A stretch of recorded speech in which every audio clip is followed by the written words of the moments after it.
Welcome back to Full Stack Automation with Ruby. In the last video, number 11, we looked at monitor API test performance with Slack notifications.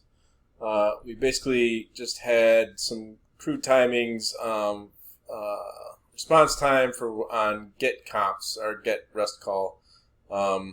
If it's greater than a certain amount of time, we want to ping Slack to make people aware in the channel that there's a slowness.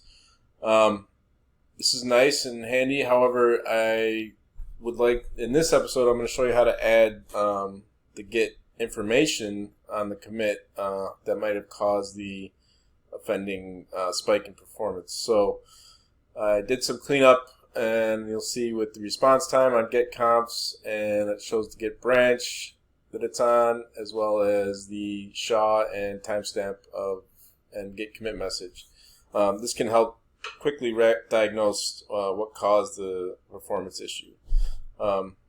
So to get started, we need to start Rails server. I'm just going to use localhost for this.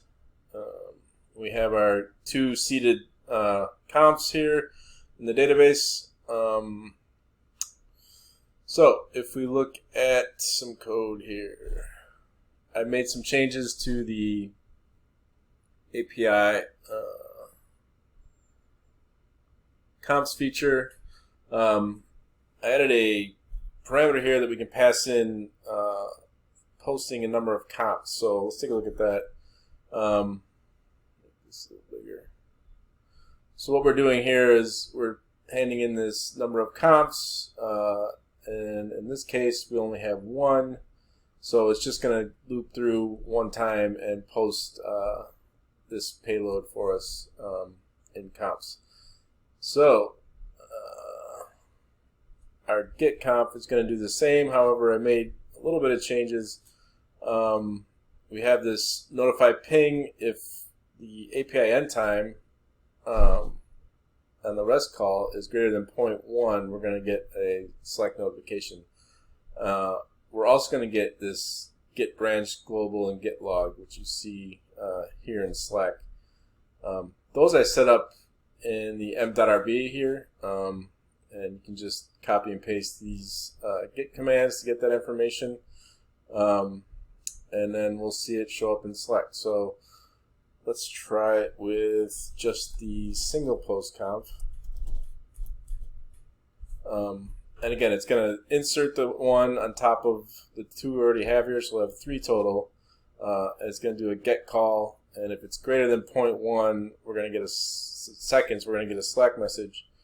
If not, it's just we'll just see it in the console output. And don't forget, I did make a change to delete comp to delete all comps, so it's going to clean it up for us every time. So if we give that a run, see, we have the post 1 conf, that looks good, and we have 0.017 seconds, so we have no Slack notification, which is good, and we clean those up. So if we look in Rails console, we have our Rails conf, and we only have the 2 comps here, so the delete worked as well. So let's try to get this Slack message to ping. So I'm going to put 250 comps on our post, so we should see post 250 comps and see what happens. So it's inserting those 250 comps, and we see 0.14, so it's greater than 0.1. We heard the Slack message. So we see that information here now. Any developer, whoever wants to be notified of that, can join the Slack channel and get the information there immediately. So that's pretty much it. Thanks for watching.